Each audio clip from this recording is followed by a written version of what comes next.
To those that wondered how long before the country felt the ramifications of this week's election win for Donald Trump, well, the answer is by the time you answered, it was already too late. The ramifications are here. The FBI is investigating reports of a wave of racist text messages hitting black people's phones in multiple states. These messages are being reported in at least 8 states, and many of the targets appear to be middle school, high school, and college-age students. All of the messages following a pattern, sharing similar language, including racist rhetoric, that they had been, quote, selected to pick cotton. The Attorney General's office is condemning racist text messages from an unknown source sent out to people across the state. So this text message asks people to report to a plantation to pick cotton. They arrived on people's phones a day after the election. In the days since Trump secured victory, countless authorities across the United States are investigating racist text messages, some with references to, quote, slave catchers and picking cotton, that have been received by children, college students, and working professionals from unrecognized phone numbers. As a result, it has prompted response from law enforcement and also the NAACP president, who warned Thursday of possible broader implications of the hate-filled rhetoric reported in more than 20 states from New York to California and the District of Columbia. Yeah, guys, our photographer Sam Burwell says he received the text message earlier today before he came into work, and it left him feeling confused and shocked. 13 News Now photographer Sam Burwell says he received a strange text message from an unfamiliar number. I took a slight nap this morning, woke up. First text I saw was somebody texting me, greeting me, first of all, greetings. And we will be there to pick you up for a cotton field.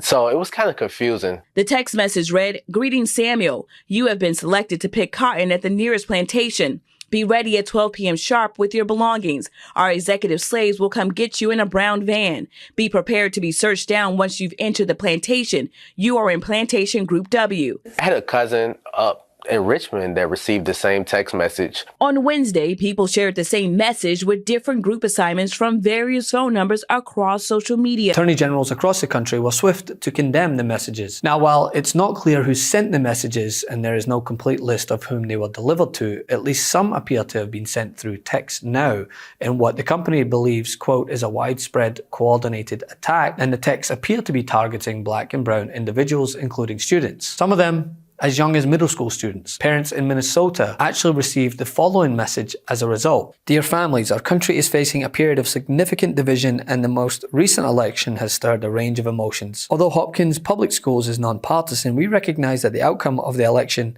has and will continue to spark instances of racism, homophobia, and sexism in school communities across the nation and state, including here in Hopkins.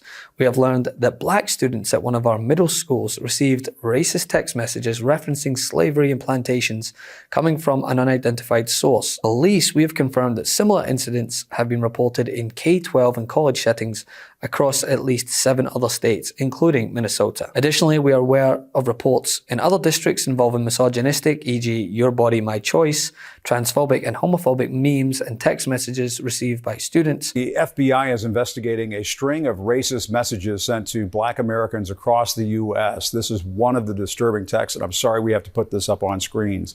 It reads, "You have been selected to pick cotton at the nearest plantation." Again, for the folks listening on the radio, I am reading quotes from this text, and references executive slave catchers.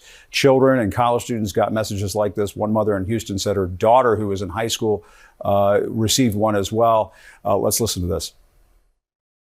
She said it's a message that her and some of her friends received.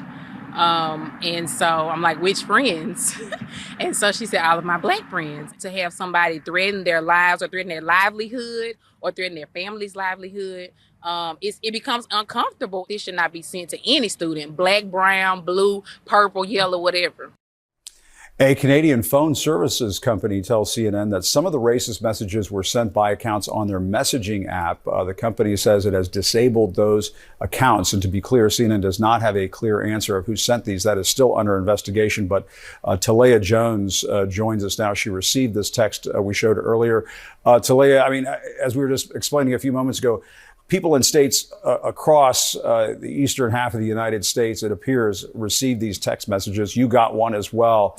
And some out west, you can see it there on screen. And one of the most staunch voices condemning the messages as, quote, disgusting and unacceptable was New York Attorney General Letitia James, saying on X, "I unequivocally condemn any attempt to intimidate or threaten New Yorkers and their families." Now, why does this matter? Well, this comes after the Attorney General herself was berated by Trump's lawyer, who, feeling emboldened by the victory, said during an interview that they would throw her in jail if she dared to oppose the president-elect, amidst epithets, of course. Let me just say this to Big Tish James, the New York Attorney General.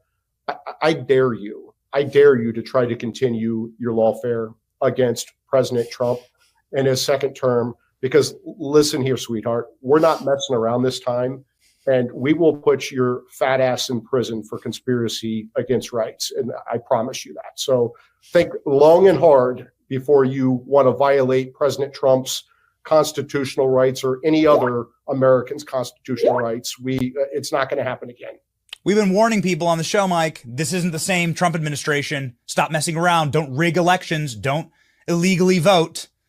Don't try the funny business, because we know the team this time and they are not effing around. And this is where we are, right? The emboldening of those who hold deep-rooted bigotry to just let it fly. And of course, Trump's spokesperson has issued a statement saying that this has nothing to do with Trump's camp. All we have to do is take a look at his rhetoric and the messaging coming from not just Trump's lawyer, but those who he dined with privately. Feel when you're totally not pressed. The feel when we control your bodies.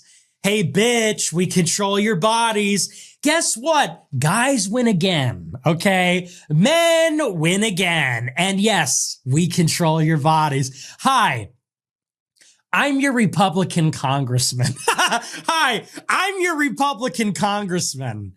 It's your body, my choice. And men, women again.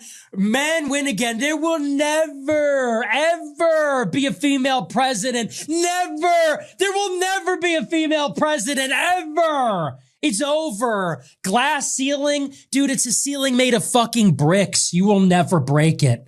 Your stupid face keeps hitting the brick ceiling. The message is clear. The country has no problem with the character flaws of Donald Trump. So, why can't I say this or attack this person? And what do you hope people take away from this? To me, I'm incredibly sad hearing about it. I know you were angry, but I'm just incredibly sad hearing about this. But what do you want people to think about this weekend after getting this kind of a text? For the people that voted the way that they voted, I want them to recognize this is the person that you voted for. This is the type of people that back him. And it's insane, because at the end of the day, we're all humans. And I hope people take that. It's like we all bleed the same blood. Like there's nothing different between me and you, between a black person, a white person, a Spanish person. It doesn't matter. And I just feel like people need to really take into account that at the end of the day, we're all humans, and what you do directly affects other people, and there will be consequences to those actions. You're absolutely right about that. That is a great message. It means a lot to me that you said it and you shared this story with us. Apparently, we're just hearing now in the last couple of minutes, Talia, that it's now up to 21 states. 21 states where people receive these text messages. It's just awful.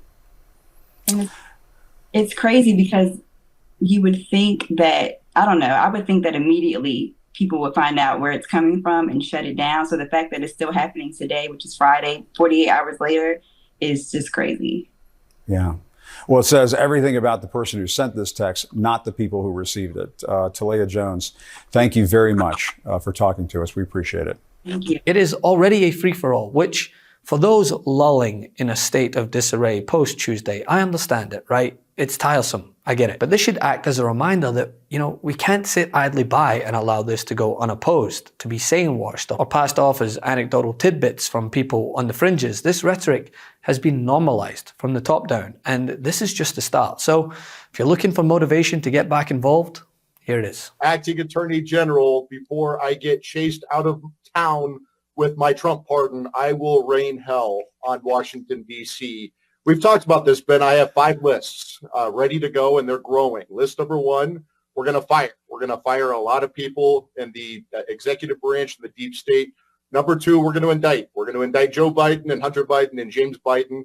and every other scumball, sleazeball Biden, except for the 5-year-old granddaughter who they refused to acknowledge for 5 years until the political pressure got to Joe Biden. Number 3, we're going to deport. We're going to deport a lot of people, 10 million people and growing, anchor babies, their parents, their grandparents. We're going to put kids in cages. It's going to be glorious. Love this video? Make sure you stay up to date on the latest breaking news and all things Meidas by signing up to the MeidasTouch newsletter at MeidasTouch.com/newsletter.